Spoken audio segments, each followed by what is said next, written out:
I truly believe that Old Country Bumpkin is the least bullshit or gimmicky show you could watch this season. Something that has an identity, doesn't rely on tricks or gimmicks to keep the viewers engaged, and says, no, like, instead, here's just a pure adult fantasy anime. And it just rolls with it so well. In fact, I think after this episode, I've realized this type of show reminds me more of something like The Faraway Paladin or Unwanted Undead Adventure than it does any other show. Because those shows, similar to this, also really didn't have a big gimmick. Like, yeah, maybe there's an initial hook, but at the end of the day, slow burn, characters just feeling like people, and sadly, those types of shows often go overlooked.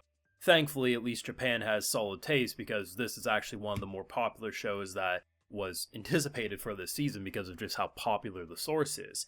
Thankfully, though, I will say, the English-speaking anime community seemingly vibed with episode 1 more than I was expecting, just given that often, if it's not flashy, if there's not enough tits on screen, people don't often view it as such.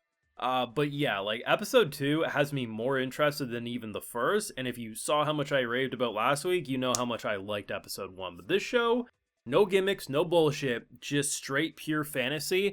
And like I said last week, we need more of these shows with these like middle-aged characters kind of getting a second chance, almost like overcoming a midlife crisis. And if anything, I think he has more of a reasonable belief of and reason of why he thinks he's not as OP as he is, given that he's only ever trained students his whole life. Now, of course, we do got those full live reactions over on Patreon. If you want to see my full and good thought to these amazing episodes, it's going to be over there exclusively. So, this was a good episode. We get a decent amount of flashback in terms of I assume, the central out of the girls. But at the end of the day, she was trained 10 years prior. There's gotta, like, if he ever realizes, it's gonna be so, like, both embarrassing, but also, like, honoring to realize that you had such an impact on someone's life that she made it her mission to rise up the ranks to bring you to a bigger stage. That you are way too talented of a swordsman, that you deserve to be out of the sticks and go into the big leagues. Because the thing that I really like about our boy Beryl, and why he doesn't think of himself as too special, which is nothing new, that's usually what these gimmicks are, whether it's an I parry everything or, a Osanubi adventure. But his reasoning for why he thinks he's not crazy talented is that, one, he's a humble character, but two, he's only ever really gone up against other schools, right? So, like, yeah, his students beat another dojo students, but he's like, hey, if we went up against them again, like, I can tell they're decent at fighting. Like, you never know, right? Because think about it like this. His parents, right, his dad and people that know of him realize that he could do great things. He could be, like, the craziest swordsman. But for him, like, he's only ever really looked at as, like, hey, this was my job. I trained students. Students are pretty good. But, it's just my job to teach them. Like, I've never gone up against a dragon. I've never done these crazy things that make me believe that because he's never assume that he could accomplish that. I think that's what has me excited about him growing and learning, is that his obliviousness to his OP energy isn't as, like, how is he so blind as you often would see, because, I mean, it happens to people every day where, like, they kind of, like, limit what they think they're capable of because they're so used to one situation. How many people get stuck at a job they hate and they think that's all they're made for? But if they do get properly thrown into, maybe it's a university, a college, or a new job, they excel in ways they never thought possible. It's very similar to that, except it's limited to sword training, right? And that's what I really like about the obliviousness here. And I love the fact that his students just recognize just how great he is, and it inspired them to be, like, even better and the best versions of themselves. I think the girl, though, who, it's just her energy. It's just, I've seen this energy before, but I haven't seen this type of energy with the dry sense of humor, at least in recent memory. And that's why, like, she's so soft-spoken, like, you don't remember me? And then she gives, like, the little pout, but she also has, like, such a dry, sarcastic response. I don't know, it was very humorous. And I love the fact that he looks at someone and he's like, hey, oh, I trained you. Oh, okay, but I trained you with a sword, but you use magic now. Hey, you know what? Everyone switches careers, that's fine. No, she's like, hey, listen, I put the magic on my sword and I let it fly.